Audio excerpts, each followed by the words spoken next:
Hello everyone and welcome back to Bigfoot Diaries, the search for Honobia Sasquatch. This will be chapters 3 and 4. Back in November of 2013, I went back to Honobia, Oklahoma.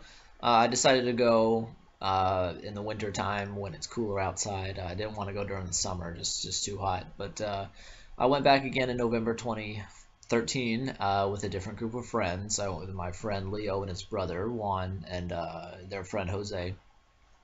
And we went this time to, kind of hang out and also, camp up on the logging road, see what we could find, what could happen.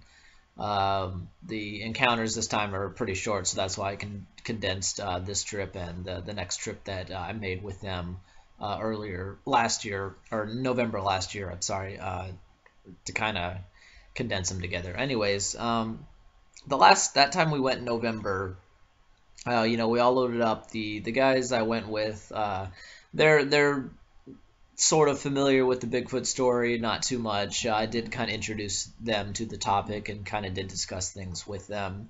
They were kind of open to the subject, but still pretty skeptic. Having never been camping, never kind of delved into the subject, I kind of introduced them to it. But they were pretty open-minded, which I was appreciative of, and we all loaded up and went to Oklahoma. But we set up camp up on the logging road where we heard the stomps. We kind of got there at night, kind of looked around, made some sounds. Didn't really hear much the first night.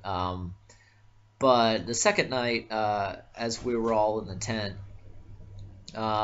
we did get some action. I did make a few calls, and coming out of the mountain was this just loud, blood-curdling scream. It was the only scream that we heard that night, and it was loud. It was just a loud scream, and everyone in the tent just kind of like was in shock about what they had just heard, because up until that point, everything, all my stories that I had told them about my previous trips, all the information I shared with them was just something that I was sharing until then. That scream that we heard is what made it real. It's what solidified it in their mind. When we left, they left, all pretty much believers at that point, based on what we heard. I mean, what we heard could not be explained away. It definitely was not a coyote. We're pretty far from civilization, so pretty sure it was something. Anyways, the last time we had went, which was actually November 2014, me and my friend Leo's brother Juan went up the logging road as they were at camp, and I went up the road and I made a call, and we kind of listened. And I believe I heard kind of like a grunt up ahead on the logging road. I believe I heard like a short, rough grunt. I thought I heard, maybe not. But as we kind of listened, we did hear another howl break the silence, and it kind of the howl was kind of a pitch that started out kind of low and ended up like being really high. Like the sound spread out and got kind of high. And we heard it once, and then as it started to do it again, we heard a bunch of coyotes interrupt. And it was actually kind of a blessing in disguise, because the coyotes, kind of gave us a comparison to the sound that we first heard. And me and him, we'd both heard a lot of coyotes. We've heard those kind of sounds before, so we both agreed that, that first sound that we heard definitely was not a coyote. The coyotes kind of started yipping once the other sound had heard.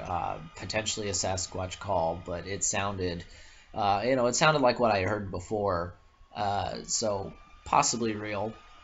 The next night, it was bitterly cold, and it started to rain, and also we kind of got in on the tail end of the hunting season there.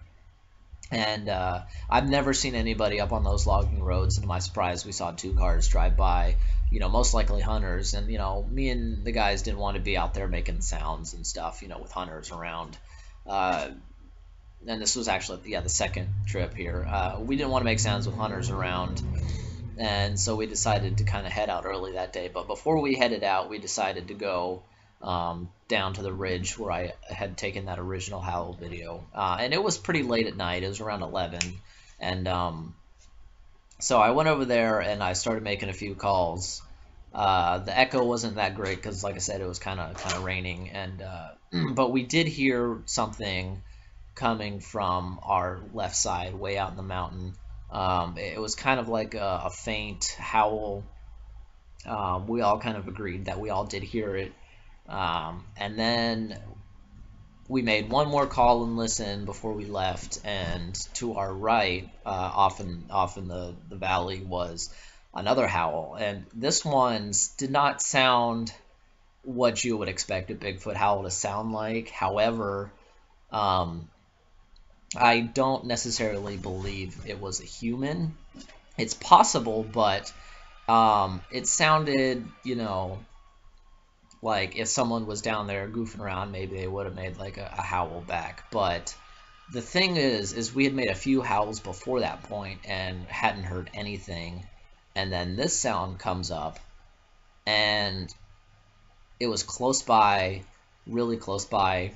And I've been to this ridge quite a few times. I know it's down there, and there's nothing down there. There's no homes. There's no people. The only way to get down into this kind of low point of this valley is to kind of actually walk down raw mountainside.